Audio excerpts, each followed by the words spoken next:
Hey, hey, hey, chickadees. Welcome into today's episode of Mojo Mysticism. Just like we've done all week, we are going to continue to pull from the Shaman Stream Oracle deck by Valberto Viodo and Colette Reed. Colette, you know who you are. So I will meet you in just a few short months.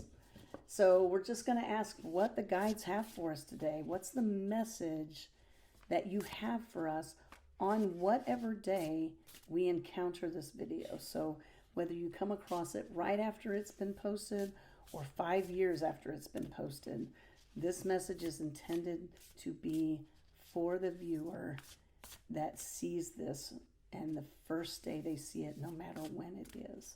So if we can just get in touch with all the guides of all the people who would see this both now and in the future, that would be awesome.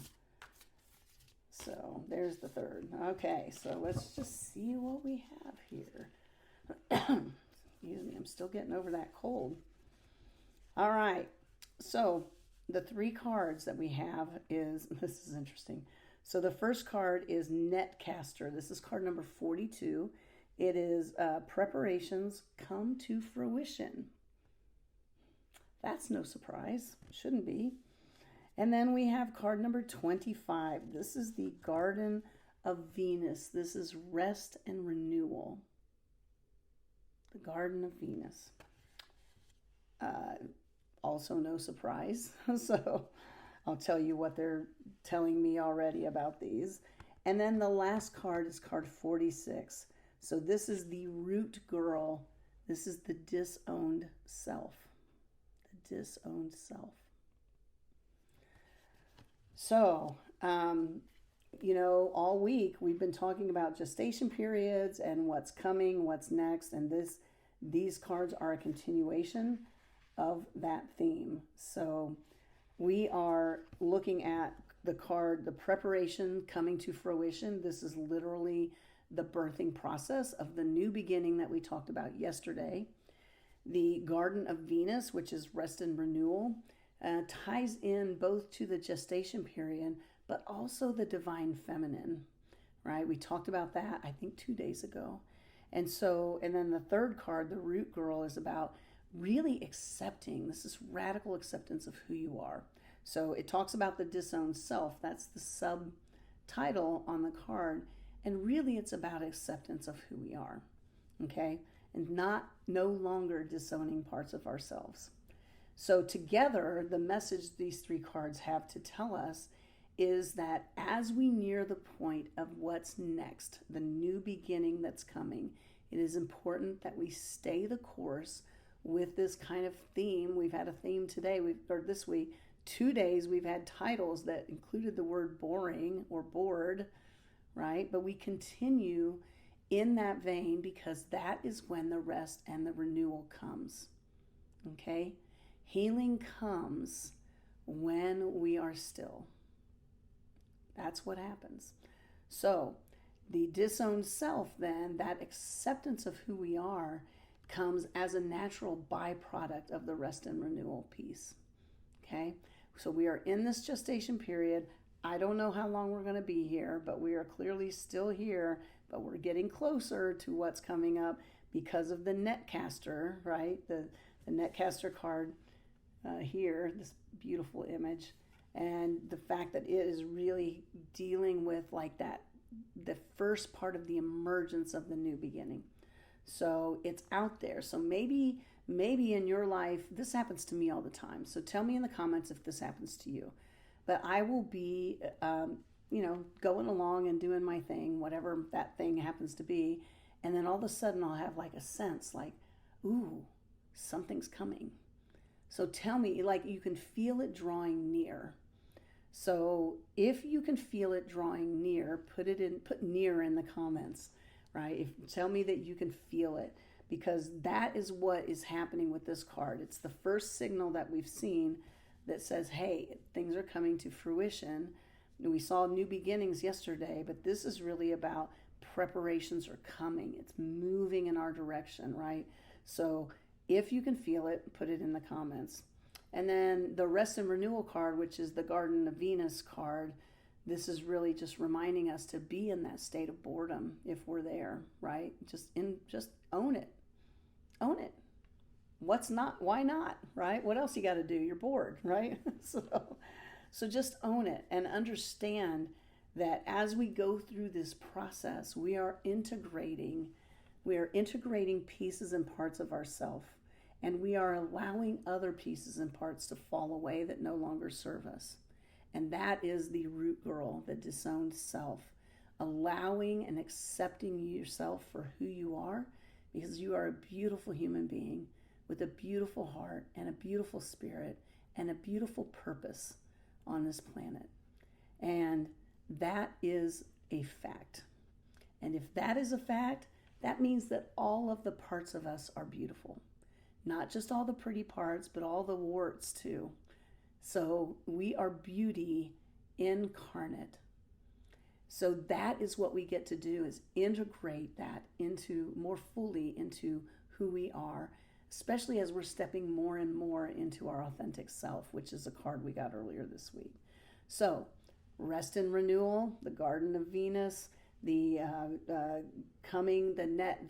Netcaster who's making the preparations for the things that are coming to fruition, and this whole idea of the reintegration of the whole of ourselves into our bodies. So we talked a lot about gestation over the last couple of days, and we've talked a lot about what is happening behind the scenes when gestation is occurring, and this is more of a continuation of that. So understand, if you can feel it coming, you can feel it coming, and you know it's on its way. You don't know when it's arriving yet. If you're like me, it's like, I feel it, I know it's there, but I don't know when it's going to show up. And then we just continue to stay in the rest and renewal place. And these cards are honestly a little bit of a warning too, right? Because the Netcaster is saying, hey, we're making preparations for what's coming, right? For the new beginning that's right on the horizon. It's really tempting, especially if you're bored, to say, oh goody, we got preparations going on.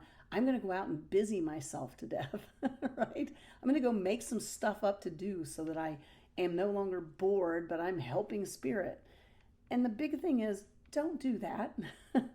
Unless your guides have told you specifically to go out and help them, then do that.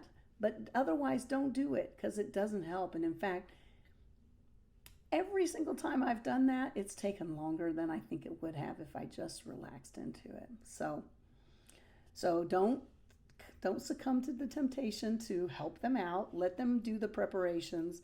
It's truly beautiful when they do, and it unfolds before you. I've had this happen many times, fortunately.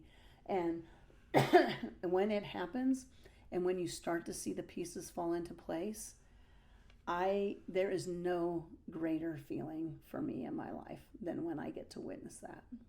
None. So, yeah. So we do the business of being bored during the gestation period, right? We get the rest and renewal we need. We know the new beginning's coming, but we're very busy integrating all the parts and pieces of ourselves, and the parts that we love and the parts that we don't love, because those have served a part to protect you. So I remember a time, I'll tell you this story. I don't think I've shared this yet on this channel, but I do remember a time when I was very angry at my mother. I did not talk to my mother for almost a year, maybe a little more than a year. And we can go into the circumstances around that at another time. I had my reasons. I'll just say, whether they were good or not, I don't know. You can be the judge when I tell you what they are at some point in the future. But nonetheless, I had about a year where I didn't speak with my mother. And I was actually on retreat at the time. I was beginning to study Tibetan Buddhism, so I went on retreat with Pema Chodron.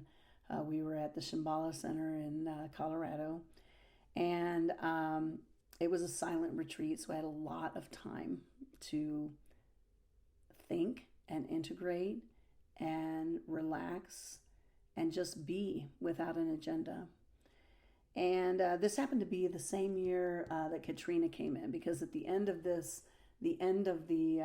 retreat, we'd been cut off from TV and radio. There was no news floating around. Nobody knew anything that was going on.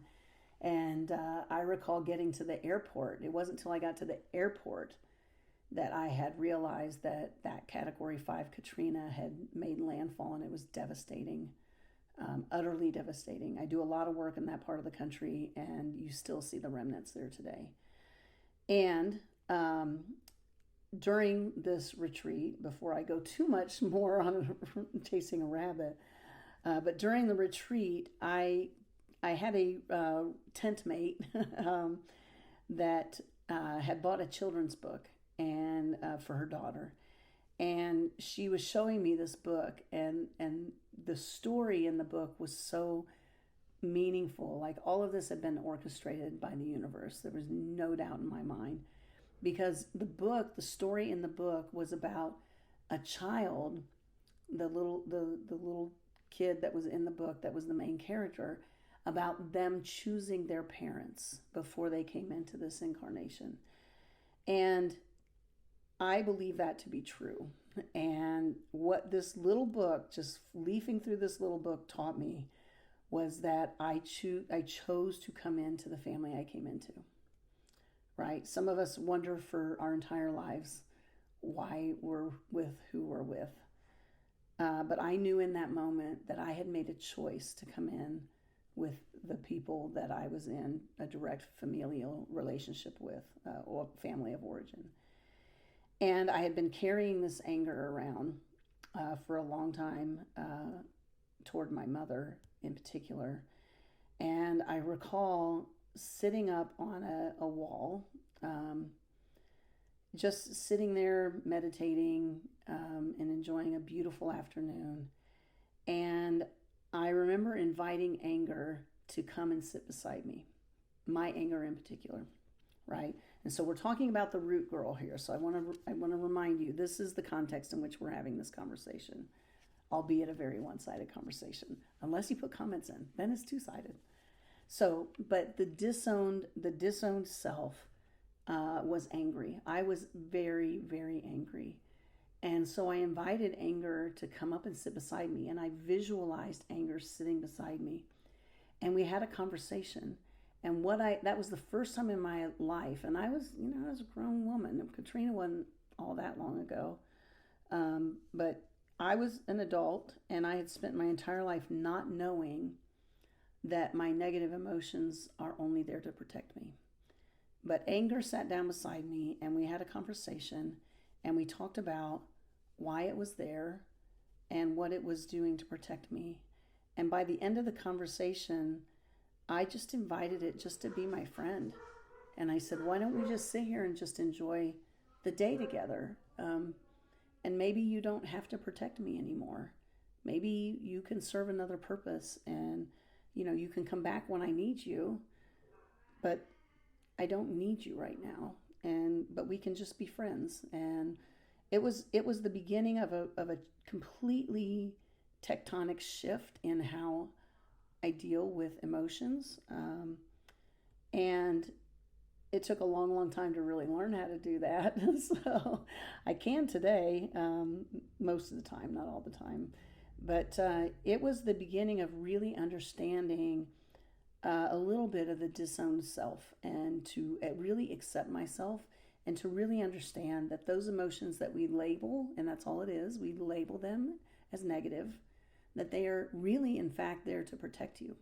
And if you understand the role that they're actually playing in your life, right, then you can find the freedom and the space in which to reframe that emotion, and maybe it takes a different role in your life. So that's why that story came up for me to share with you. So the disowned self, it's important that we don't judge our negative emotions, right? That we don't say, okay, these emotions are bad and these emotions are good. They're all just emotions, right? So if we can just accept them and then seek to understand the role that they play in our life, we can find that we have a lot more freedom than we used to have. It takes some time, but it does happen. So, All right, chickadees, that's it for today. I'm going to put my soapbox away at least until tomorrow. And I hope you have a wonderful, wonderful day. Thank you for being part of our community. I appreciate very much. And we will see you here tomorrow. Mwah. Love you all.